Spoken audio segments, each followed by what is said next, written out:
I'm Keith. I work for a general company as an employee.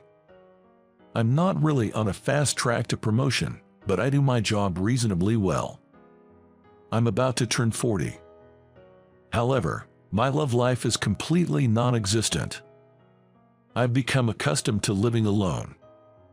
I did have normal relationships when I was 20, but nothing really worked out, and after I turned 30, I sort of gave up. My focus shifted more toward my work, and before I knew it, I was almost 40. I don't particularly mind being single, but I do hope to have a family someday. I'm living quite casually, but my parents, especially my mom, worry about me being single. My mom keeps telling me, "It's high time you think about getting married." Thanks to my sister and her husband, who have 3 children, my parents aren't expecting me to get married and show them grandchildren, but they do wish I had someone by my side. Concerned that I show no signs of such companionship, my mom offered, "If you're not going to find someone, there's this matchmaking proposition. How about it?" But honestly, I don't like matchmaking meetings. A few years back, I agreed to one thinking it would be a new experience, but I didn't like the forced atmosphere, and since then, I've been refusing every time, saying I'd find someone on my own. So, I refused this time too, but my mom persisted.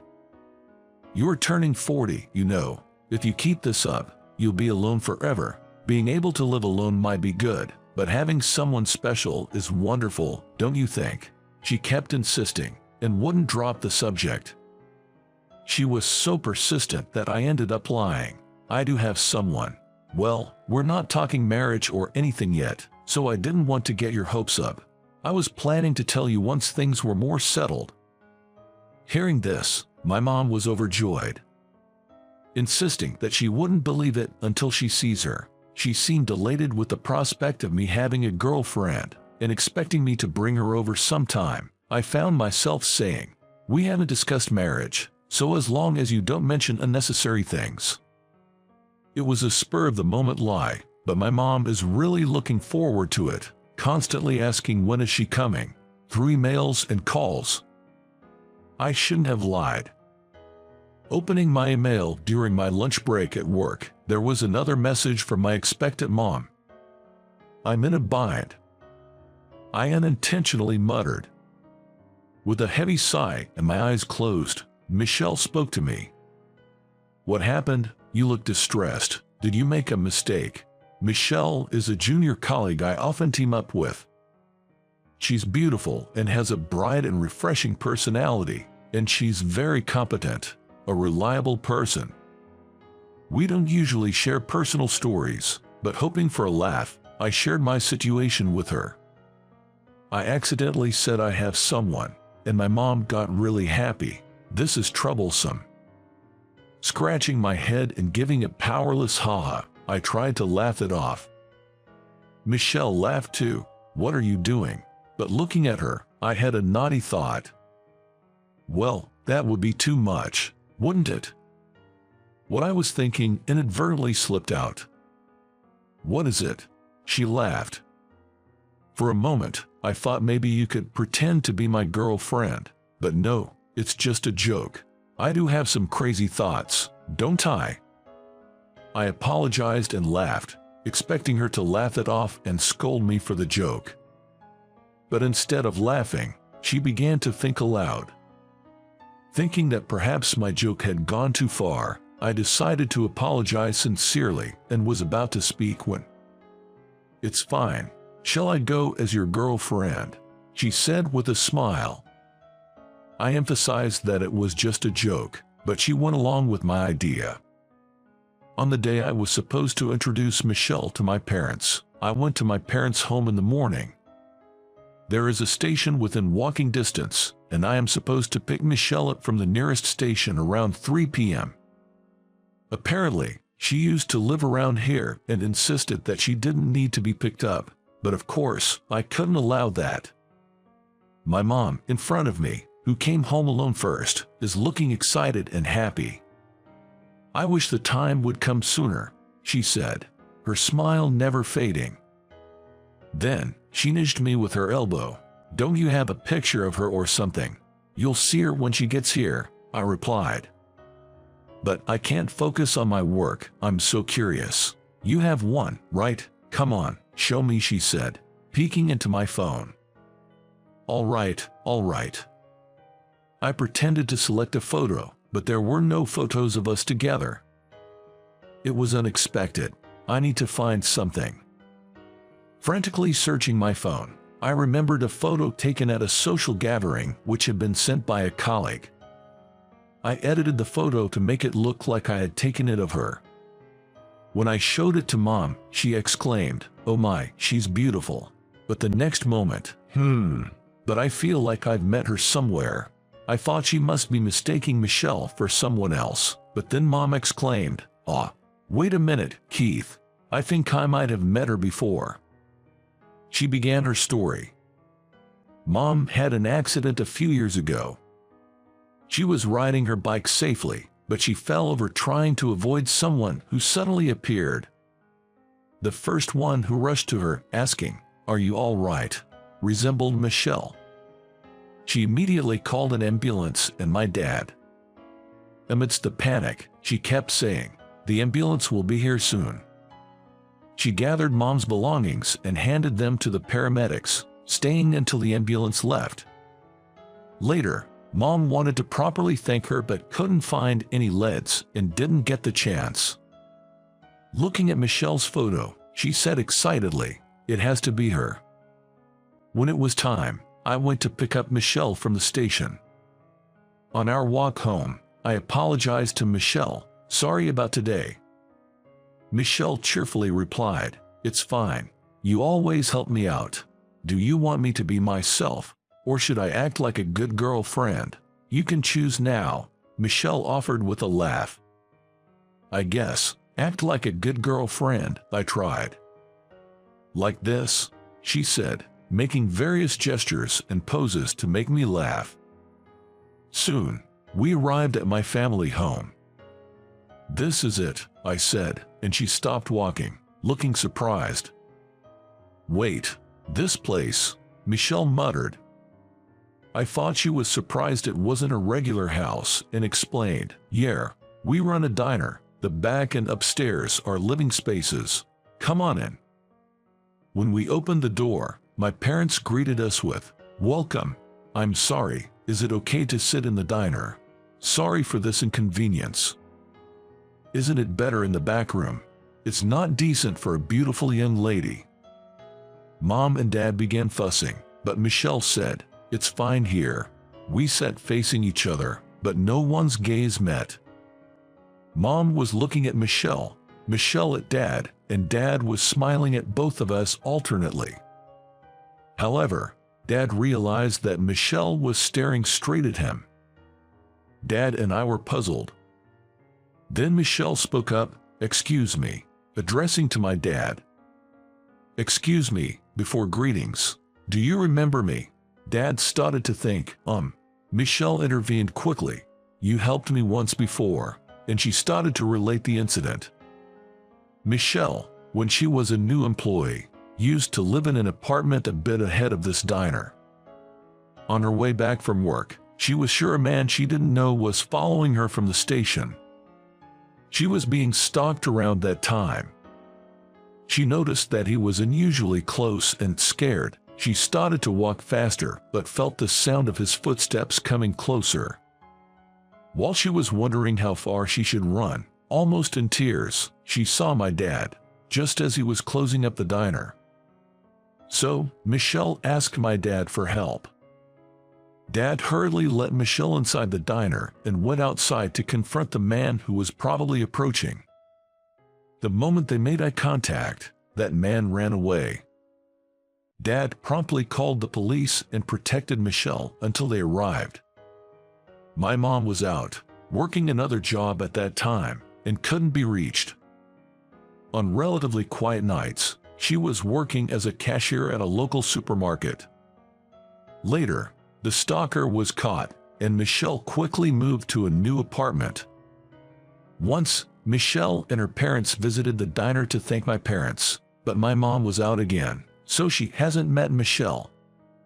After expressing their gratitude, they all enjoyed my dad's signature meals and left. Hearing this story, Dad remembered. "I told you right. It's the girl from that time," Dad, a bit excitedly, said to Mom, but hearing this, Mom got even more excited. "Really? Oh wait, I think I've met you too. Wasn't it 5 years ago? When I fell off my bike and couldn't get up?" Mom started telling Michelle about the incident. "That time, I remember. It was me. I was walking down that street for work." Michelle also shared her side, confirming the consistency in their stories. "I was also surprised. I was so stunned by the unexpected turn of events and I couldn't say a word. The four of us looked at each other and almost laughed by this coincidence. Eventually, the conversation grew but had to end after about an hour due to the preparation for the diner's night shift. We had a great time. My parents walked Michelle to the entrance with a smile, saying, "Come again." And I decided to take Michelle to the station. "Thank you so much for today. Sorry to ask you being a replacement. It was helpful." As I expressed my thanks, Michelle also thanked me again and said she had a good time. And I was quite helped by her conversation skills. You managed to keep up with my parents' conversation well. You know, when they asked, "What do you like about me?" I told them not to ask unnecessary things. Sorry if that put you on the spot. Then she said, "I wasn't bothered at all. Besides, what I like about you is my true feeling," with a shy smile. "Really? A bit taken aback, I hear. You are kind, reliable, and you never raise your voice or get mad. I respect you, Keith. I even think you're pretty cool," as Michelle continues. Suddenly hearing such things, I didn't know how to respond and mumbled, Is that so? Thank you," awkwardly. Watching me fumble my words, Michelle chuckled. Michelle laughed and said, "When we meet in casual clothes, it feels different." I felt Michelle's cheeks were a bit red. While I was thinking about it, Michelle looked back at me. "I might not be able to say this when I see you at work, so I'll say it now. I'm interested in you, Keith." We were just at the ticket gate. I stopped and said, but Michelle said, "See you," and with a smile, quickly passed through the ticket gate. Before she disappeared from view, she turned around and waved at me with a smile. I was left in confusion. No way, I mean, such a thing. She is about 10 years younger than me. And there's no way such a beautiful girl would like someone like me. But was she implying that she likes me? It wasn't clear that I was muttering to myself or just thinking inside while I was heading to my parents' home. Arriving at my parents' home, when Mom saw me, she said, "What a good girl, take good care of her." However, still in turmoil, I could only reply, "Yeah," in a disheartened tone. "What are you daydreaming for? Oh, Keith, you're leaving soon, right? Take some side dish with you, I'll prepare them." Mom was saying something like that, but my head was filled with thoughts of Michelle. The next day, when I saw Michelle at the office, I couldn't look straight at her because the previous day has been on my mind. She, as always, greeted me cheerfully saying, "Good morning." Me, on the other hand, with my mind awhirl with fresh feelings of romance, kept looking up at the sky or at my computer screen, obviously scattered in my concentration. Before I knew it, it was time for field work, and I came to my senses at her energetic voice saying, "Keith, let's hit the road." I wondered if it had been a dream, seeing her interact normally, while I drove to the clients. Similarly, to my mental state, the sky gradually filled with looming rain clouds. And just as we arrived at the client's doorstep, a sudden, torrential downpour began. Unaware of the impending bad weather, and with both hands full of promotional goods, I had come out of the car without an umbrella. By the time we finished the work and were leaving, it was only drizzling, but the umbrella was still inside the car. Wondering what to do, Michelle said, "The rain is light, let's run to the parking lot," and she ran ahead. I followed her in a hurry, then suddenly, a scream, it echoed. Michelle was soaked. Because of the sudden rain, a truck had plunged into a puddle on the road, splashing muddy water all over Michelle. Quickly unlocking the car, we first got inside. "Geez, unbelievable. I was trying to avoid getting wet," Michelle exclaimed. Having watched the whole incident, I couldn't help but laugh out loud. I'm so sorry." Trying hard to suppress my laughter to apologize, laughter still slipped through. "This is not the time to laugh. Oh no." I looked for something to wipe with in a hurry and handed a towel to Michelle. I opened another bag of towels, and seeing how soaked Michelle was, I said, "You're really soaked," and began patting and drying around her shoulders. I quickly pulled my hand away, though. Sorry. It was probably inappropriate for a male employee to touch a female one. Despite the situation, I became flustered at my own actions. The earlier laughter had relaxed the tension, but I realized my heart was pounding. I hadn't noticed as I was in a hurry to dry her, but at a glance, her blouse was see-through from the rain. She seemed to realize this as well. "Want to see more?" she said to me with a mischievous smile. "You might catch a cold, so wear my jacket for now." I handed my jacket to Michelle, trying to stay calm. However, it was not possible in such a condition. As it was nearing evening, I decided to drive her home as she was. Remembering the earlier pounding of my heart, I didn't know what to talk about while driving her, and for a while, a silent time flowed. However, I couldn't help but think about what happened yesterday. About yesterday. I tried to start the conversation, but I was clearly nervous and stuttering. Feeling embarrassed and looking forward, I felt her gaze from the side. When we stopped at a traffic light, I looked sideways, and she was staring at me, waiting for the next words. "I mean, you said you were interested in..." "No, never mind, sorry." Right before I finished the sentence, I thought it can't be. Then, Michelle asked, "Can't you see me as a love interest?" I felt my heartbeat speeding up. "You mean, like, you like me?" When I asked, Michelle nodded slightly. "Keith, you're so insensitive. You never noticed that I had a crush on you. That's why I agreed to pretend to be your girlfriend. I wanted to experience being your girlfriend even just for a day, and your parents were nice, and seeing you off work made me like you even more."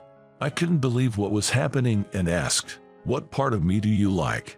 I ended up asking Michelle the same question my mom had asked her.